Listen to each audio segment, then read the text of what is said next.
this second case, what I will do, I will connect switch in place of this hub. So I'm taking like 2960 switch, and this 2960 switch is a 24 TT switch.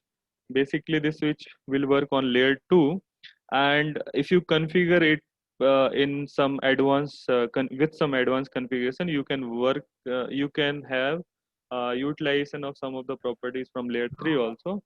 And it's a power PoE switch. PoE means you need not to provide any external power supply. Whatever power it is receiving through Ethernet cable, and PoE means power over Ethernet. So it's an standard switch having 24 ports, 24 Ethernet transmitter and receiver port, and two ports are there which will use as a uplink for transmission only. Okay, and it's a fixed configuration, means 24 plus 2 for uplink, and 24 for transmission and transmitting or receiving are fixed. You can't add other some extra port on that one. Okay, so it's basically an standalone intelligent Ethernet device, and maximum it can use 370 watt, having 370 watt capacity of PoE. Okay, so these are all our specifications of 296024TT. So this is an standard device, so I am using this. And if you click on this one, you can like have a look of back panel. So you can see there is no power and on and power off in that one. Okay, there is no power on and power off on this one. Okay, so this is the reason. This is I am saying this is a PoE device.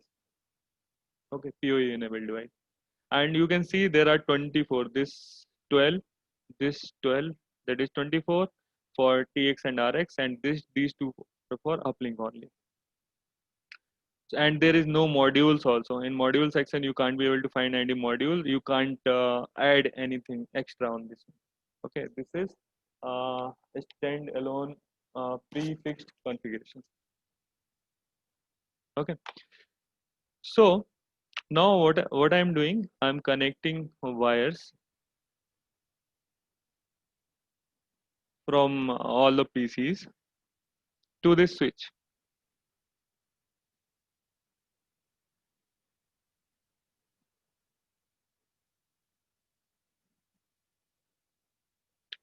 So whenever I connect some external or some devices to that switch, it will switch will take some time to understand like whatever cables you have connected to that Ethernet port, is that cable is going to another switch or another network device or not. If it is going to another network device, is there any loopback or a loop kind of thing in that one or not? After like identifying, okay, there is no loop, it will change that orange symbol into green symbol, and after conversion of orange into green symbol, your network is like ready to operate, and now you can send any data from one end device to another end device. So you already know MAC address and IP address of this one. So if you want to analyze these things in real time, you just create packet and send it from one point to another. You see it is you can see it is successful. You can create from PC2 to PC3, it is successful. PC4 to PC3, it is successful. PC3 to PC4, it is successful. Okay, everything is successful. Whatever permutation combination you want to like have, all the things are successful in this case. Okay, now this is default case. Like this is the case like on the basis of which if you are designing any network in future, you need to apply all those concepts there.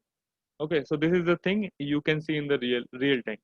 Okay, now I'm going to simulation mode, and I'm going to analyze this part of network, like how it is communicating from one point to another. What is the role of this switch? How it is creating a routing table inside that switch? Whether I can use this layer 2 device as a layer 3 device or not. Okay, if I want to use that layer 2 device as a layer 3, what are the properties I need to give? Because whenever you are using any device as a layer 3, it need to have an IP address. By default, this switch 2 is working as a layer 2 device and it doesn't have any IP address. You can check it by going into a configuration and by going into a fast Ethernet. There is no IP address. Sorry, no MAC address. Okay, no MAC address also, no IP address also. Okay, I'm just going to analyze all the things in a simulation domain that what's like what are the things it is calling for communication. Okay, so I'm just resetting all the device reset network, and after resetting network, you can see every link is there with a red symbol. Okay, at time 000. After reset your power, all the devices you need to reset simulation. All the things are there in red symbol means you can't be able to communicate from one point to another. Okay, so what I need to analyze, I need to analyze like a conversion of orange symbol into a green symbol, like the time which your switch is taking for activating itself. Okay, for rebooting itself. Okay, so for rebooting itself, basically switch is using one more new protocol, which is STP. STP, the full form of STP is spanning tree protocol. Okay, so STP protocol, I introduced with the STP protocol. STP protocol is basically it build a loop-free logical topology for Ethernet network, and it prevent bridging of loops and broadcast radiation. The first thing what switch will do, switch will identify whether there is any loop or not. So for identifying that one, switch will basically create an STP. Switch will create an STP and flood it over your network. Okay, and that STP in the form of PDU will flood into your network and it will identify in the manner if that STP PDU will bounce back means there is a loop. Okay, so and that STP, okay, I am clicking on next. I am saying that this STP is created by switch and it will get flood into your system, and at present there is no loop because you all the packets STP PDU packets are discarded by all the PCs, and there will be no bounce back of STP, and this symbol orange symbol is still in orange symbol. Okay, again switch will try to identify is there any loop. It will again generate one STP. It will flood into system. Okay, in the second time also the same thing will happen, but the switch will again generate your STP. Okay, so basically this switch will generate your STP near about 10 times. Okay, till 20 second uh, from starting of your from starting like from enabling of PoE at your switch, it will create STP for 20 seconds. Okay, after 20 seconds only, your device will get ready for communication. And this the property of STP is like bounce back time is of 2 seconds. It will wait for 2 seconds to analyze whether there is any bounce back or not. And for analyzing these things, your switch will create STP after 2 seconds only. Okay, so if I reset again, and if you analyze this thing, like if you so this is at the time 00. So at your time 0.042 second, it's creating one STP, and it's flooding into your network. At 2 second, 2.043, it's again creating an STP and it gets flooded into your network. Okay. Again, if you click next, at 4 second, it will create another STP and it will get flooded in your network.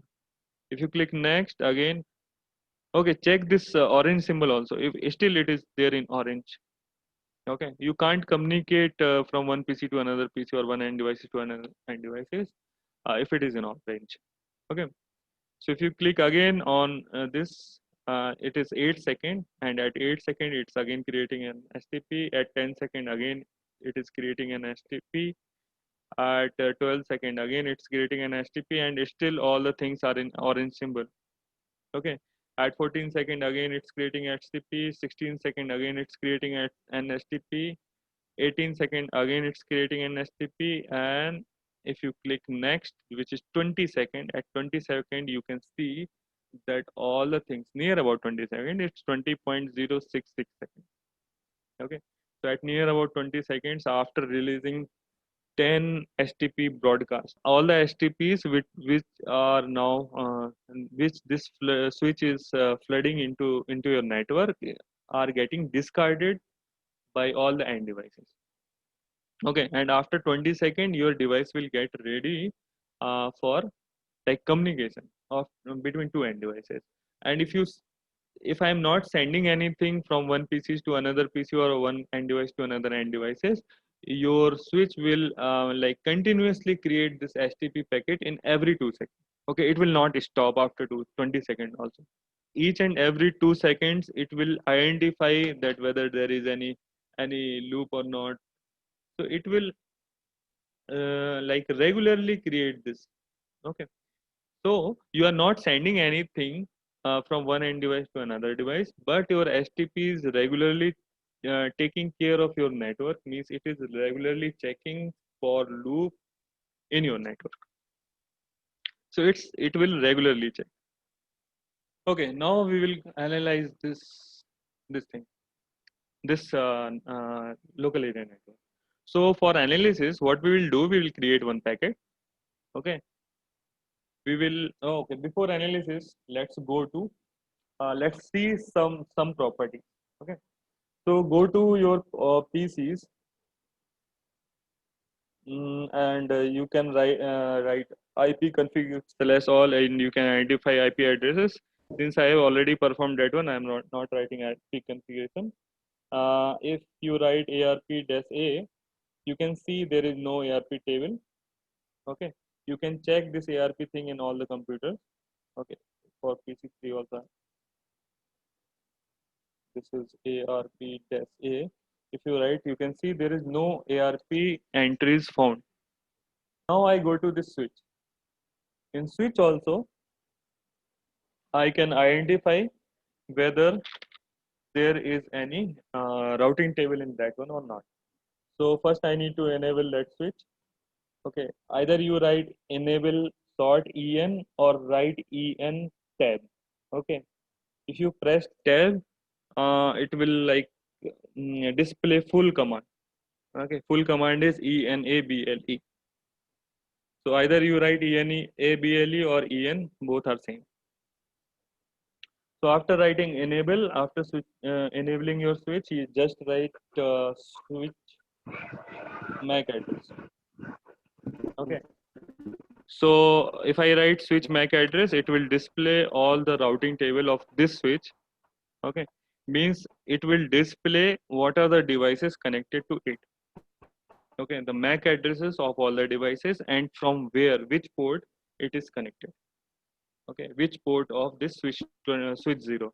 There are 24 ports now, each port having their own numbers. Either you can write sh space MAC space address, or you can write sh tab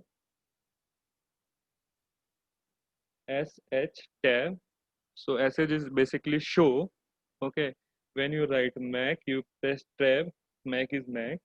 If you write add is address table. Okay, so you are basically visualizing MAC address table or routing table for that switch.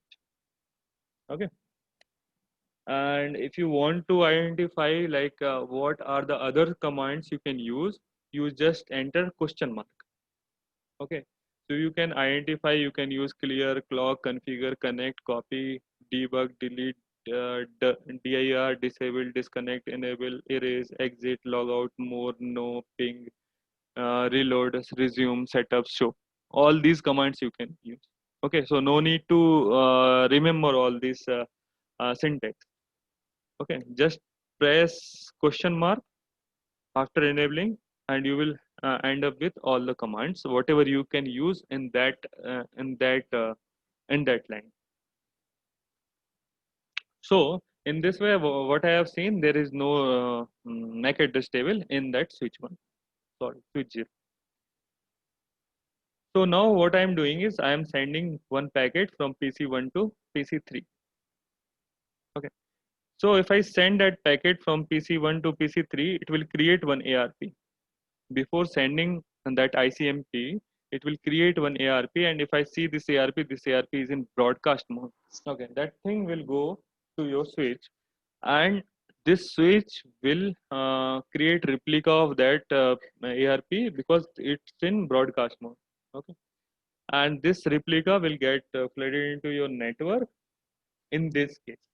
Okay, and all the other non-designated PCs will reject that one, that ARP, and designated PC will accept and bounce back and ARP.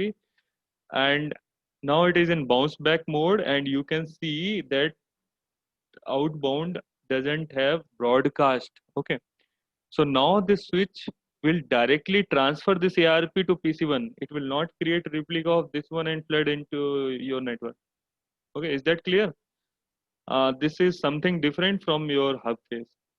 In your hub, at this point, your hub is creating replica, but in this case, your switch will directly transfer that packet to PC1 only. Okay, and then after receiving that packet at PC1, you can check that PC1 ARP table having the IP address and MAC addresses or address of PC3. Okay, so PC3 date physical address. Okay, because I have copied the whole structure from there. You can have same IP address, but you can't have same MAC address. So first, what we will do, we will define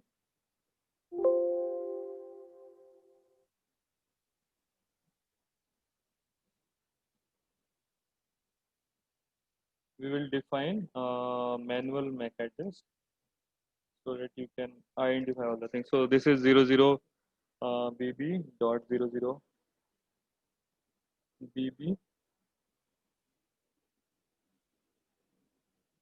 dot 00 B1 for PC1, and for PC2 it's B2 at your end, and for PC3 it's B3, for PC4. Okay, so I am setting like all the MAC address according to my convenience. Okay, now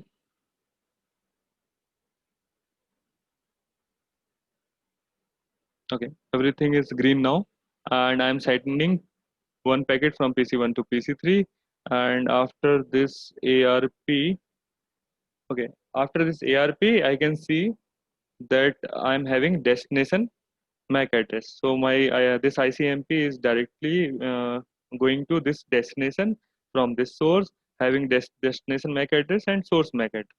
Okay, and you can realize when this ICMP got transformed from PC1 to switch, this switch now will not create replica of this one because this ICMP packet um, doesn't have any broadcasting. Okay, no broadcasting. Designated IP address for destination, designated IP address for source, and MAC address also designated, and IP address is also designated for source and destination. So this switch will transfer this ICMP directly to this PC3. Okay, see, it is directly transferring this packet to your PC3. And if like after receiving that PC3 packet at PC3, it will create one acknowledgement and it will transfer directly to PC1 without having any replica and without having any information to PC2 and PC4. Okay, and after performing this transmission of packet from PC1 to PC3, you can just check your ARP table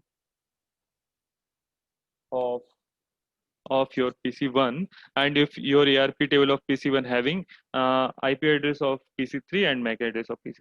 Okay, so by seeing this number, you can say that okay, this is the MAC address of PC3 and this is the IP address of PC3. Okay, and if I check this switch, if I enable this switch and if I check show MAC address.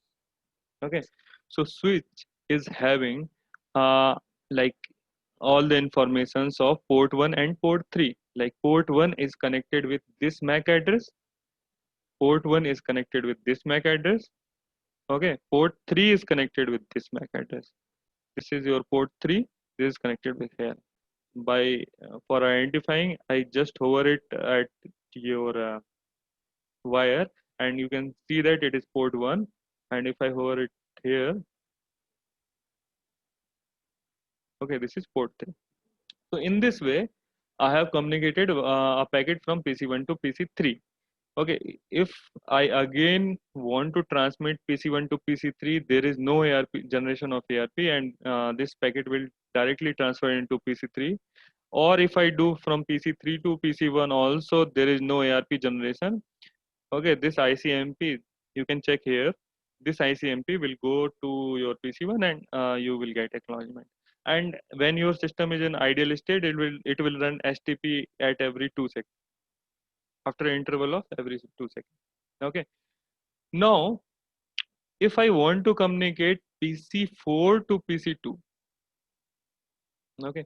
So if I want to communicate PC4 to PC1, let's say, or PC2. Okay, so now I want to communicate PC4 to PC2. Now it will create one ARP because PC4 doesn't have the MAC address of PC1. Sorry, PC2, and PC2 doesn't have the MAC address of PC4, or doesn't have any knowledge of PC4, and switch don't know anything about PC4 and PC2. Okay, so if I send that ARP from PC4 to PC switch 0, at this point, what will happen at this point? At this point, your switch will get to know about this link. Okay, this link means about PC number 4, MAC address of PC number 4, and at the port at which this Ethernet cable is connected. Okay, it doesn't know the information about this link. Okay, so if we click next, it will flood into your system, and when it bounce back, okay, now at this point your switch knows all the things: PC1, PC2, PC3, PC4. Okay, your switch now having all the MAC addresses of all the devices for the present case. Okay, because in the previous case you have communicated between 1 and 2, and in this case you have communicated between 1 and 4. So now after receiving that ARP at PC4, it will send that ICMP packet, and you can see that it's not this ICMP is not flooding into your network. It's like direct communication from one point to another point. Okay, through switch. So if you create one more packet from PC4 to PC2, it will directly send that packet in the form of ICMP from one point to another point through that switch.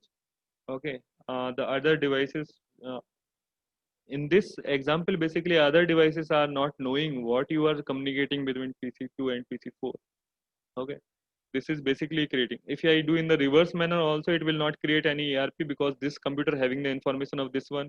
Okay, this computer having the information of this one, and switch having the information of this computer and this computer.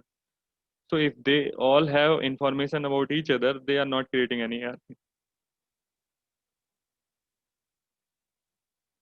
Okay, so you can see there is a direct communication between PC2 and PC3 through that switch.